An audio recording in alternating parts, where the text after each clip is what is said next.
नमस्कार, सुस्वागतम, आभार, अभिनंदन। मैं पंडित नितिन शास्त्री आप सभी भक्तों का आज के एपिसोड पर बहुत बहुत स्वागत करता हूं। उम्मीद है आप सभी स्वस्थ होंगे, मस्त होंगे और माता रानी की कृपा आप सभी के ऊपर बनी रहे। मेरे प्यारे दर्शकों, हर एपिसोड में हमारी कोशिश रहती है कि आपके लिए बेहतरीन से बेहतरीन, उत्तम से उत्तम जानकारी हम लेकर के आते रहें। हमारा जो मुख्य उद्देश्य होता है कि हम जो भी जानकारी आपके लिए लेकर के आएं, जो भी उपाय आपके लिए लेकर के आएं, उनसे जल्दी से जल्दी आपको परिणाम की प्राप्ति हो। प्यारे दर्शकों, आज के इस एपिसोड में मैं आपके लिए लेकर के आया हूँ कुछ ऐसी ज्योतिषीय जानकारी जो आपके जीवन में बहुत काम आने वाली है। यह जानकारी आपके घर बार से जुड़ी हुई है। आपके घर में किस प्रकार से वास्तु दोष को आप कम कर सकते हैं, या हमारे घर में कई बार कुछ ऐसी गलतियां या कुछ ऐसी नेगेटिव चीज़ें होती हैं जिनको हम कई बार नज़रअंदाज कर देते हैं और जिनका बहुत बड़ा गलत परिणाम भविष्य में हमें मिलता है। तो आज मैं आपको बताऊंगा कि अगर आपके घर में भी कुछ ऐसी गलतियां हो रही हैं तो उनसे आप कैसे बच सकते हैं, और आपके घर में अगर किसी भी तरह से कोई वास्तु दोष बन रहा है तो उसके लिए आपको क्या करना चाहिए। एपिसोड बहुत ही ज़्यादा नॉलेजेबल और बहुत ही ज़्यादा इम्पोर्टेंट होने वाला है, इसलिए एपिसोड को आपने पूरा लास्ट तक देखना है ताकि कोई भी महत्वपूर्ण जानकारी आपसे मिस ना हो सके।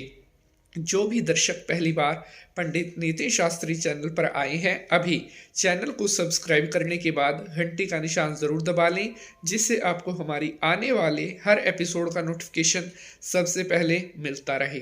तो चलिए अब माता रानी को नमस्कार करते हुए आज के एपिसोड की शुरुआत करते हैं। ओम सर्वमंगल मांगल्ये शिवे सर्वार्थ साधिके शरण्ये त्र्यंबके गौरी नारायणी नमोस्तुते। जय माता की। तो मेरे प्यारे दर्शकों, हाजिर हूँ मैं पंडित नितिन शास्त्री आप सभी भक्तों के सामने आज का नया एपिसोड लेकर के। आज हम बात कर रहे हैं घर के वास्तु दोष से रिलेटेड। अगर आपके घर में काली चींटियां बार बार आती हैं या अक्सर आपको अपने घर में काली चींटियों के दर्शन होते हैं तो यह कैसे माना जाता है। प्यारे साथियों, हमारे वास्तुशास्त्र, हमारे ज्योतिष शास्त्रों में यूं तो बहुत सी ऐसी बातें बताई गई हैं जिनका हमें ख्याल रखना चाहिए अपने घर की सुख शांति को बरकरार रखने के लिए। बात यहाँ पर कर रहे हैं काली चींटियाँ। तो अगर आपके घर में काली चींटियाँ निकल करके आ रही हैं या अक्सर आपके घर में काली चींटियाँ आपको दिखाई देती हैं तो इसका शुभ परिणाम आपको मिलने वाला है। काली चींटियां घर में आना सुख समृद्धि का प्रतीक मानी जाती हैं और कहा जाता है जिन घरों में अक्सर काली चींटियों के दर्शन होते हैं या कई कुछ समय के अंतराल पर काली चींटियां निकलती रहती हैं तो ऐसे घरों पर साक्षात माता महालक्ष्मी की कृपा बनी रहती है और ऐसे घरों में कभी किसी प्रकार का कोई रोग, कोई कष्ट, संकट नहीं होता। तो अगर आपके घर में भी काली चींटियां निकल रही हैं तो इसका अर्थ यह है कि भविष्य में आपको भी कोई अच्छी खबर मिल सकती है। भविष्य में बहुत जल्दी आप मान सम्मान और बहुत सारी धन संपत्ति को पा सकोगे। इसके अलावा अगर हम बात करें लाल चींटियों की, तो काली चींटियों का घर में आना तो शुभ माना जाता है, लेकिन अगर वहीं पर वास्तुशास्त्र के हिसाब से हम लाल चींटियों के बारे में बात करें तो लाल चींटियों का घर में आना कतई भी शुभ नहीं माना जाता। कहते हैं कि अगर आपके घर में लाल चींटियां आ रही हैं या किसी भी तरह से लाल चींटियों के दर्शन आपको अपने घर में हो रहे हैं तो इसका अर्थ है कि आपको पैसे से जुड़े हुए मामलों में खास ध्यान रखने की ज़रूरत है, या आपको किसी न किसी तरह का कोई नेगेटिव या कोई किसी तरह का कोई भय आपके साथ हो सकता है अगर लाल चींटियां आपके घर में निकल रही हैं। इसके अलावा अगर आपके घर में काले रंग के चूहे एकदम से बहुत ज़्यादा बढ़ गए हैं या इधर उधर से कहीं ना कहीं से एकदम बहुत सारे चूहे आपके घर में आ गए हैं तो ये भी कहीं ना कहीं इशारा करता है कि भविष्य में आपके साथ कुछ नेगेटिव हो सकता है। इसलिए इन चीज़ों का भी आपको ध्यान रखना चाहिए, इन चीज़ों से भी आपको बचकर रहना चाहिए। वहीं पर अगर हम बात करें कि घर की जितनी ज़्यादा आप साफ सफाई रखोगे, उतना ही कम वास्तु दोष आपके घर में बनेगा, क्योंकि जिन घरों में साफ सफाई नहीं रहती, जहाँ तहाँ सामान बिखरा रहता है, या जिन घरों में कोई भी व्यवस्था नहीं होती, ऐसे घरों में सबसे जल्दी और सबसे आसानी से वास्तु दोष बनता है।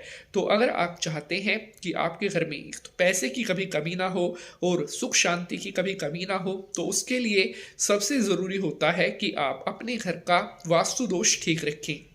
अगर आपके घर में वास्तु दोष नहीं है, तो आपके घर में कभी भी किसी प्रकार की कोई टेंशन नहीं हो सकती। साथियों, वास्तु दोष को दूर करने के लिए आप अपने घर में वाइंड चाइम का भी प्रयोग कर सकते हैं। जिस प्रकार से वाइंड चाइम से मधुर ध्वनि निकलती है, उसी तरह से धीरे धीरे करके आपके घर का जो सारा वास्तु दोष है वो समाप्त होता रहता है। बाजार से आसानी से कहीं भी आपको वाइंड चाइम मिल सकती है और अपने घर में आप कहीं पर भी वाइंड चाइम को लगा सकते हैं, लेकिन उत्तर पूर्व की तरफ ये वाइंड चाइम लगाना सबसे ज़्यादा शुभ माना जाता है। साथियों, वास्तु दोष को समाप्त करने के लिए और भी एपिसोड हमने आपके लिए बनाए हैं, उनको भी आप जा करके देख सकते हैं, क्योंकि हमारे पास बहुत सारे भक्तों के प्रश्न आते हैं कि शास्त्री जी, घर में वास्तु दोष बहुत ज़्यादा बढ़ गया है, जिसके कारण नेगेटिविटी घर में बहुत ज़्यादा हो रही है, उसको दूर करने के लिए कोई उपाय बताएं। तो वास्तु दोष को दूर करने के लिए सबसे पहला उपाय तो यही है कि अपने घर की आप ज़्यादा से ज़्यादा साफ सफाई रखें, ताकि किसी भी तरह का कोई नेगेटिव दोष आपके घर में ना बन पाए। तो आशा करता हूं आज का यह एपिसोड आपको बेहद पसंद आएगा। अगर आज के इस एपिसोड से जुड़ा हुआ आपका किसी भी तरह का कोई भी प्रश्न है, तो आप कमेंट बॉक्स में अपना वह प्रश्न हमसे पूछ सकते हैं। आज के लिए बस इतना ही। अगले एपिसोड में आपसे मुलाकात करेंगे किसी और नए इंटरेस्टिंग विषय के साथ। तब तक के लिए आप सभी वक्त हंसते रहें, मुस्कुराते रहें। माता रानी की कृपा आप सभी के ऊपर बनी रहे। जय माता की।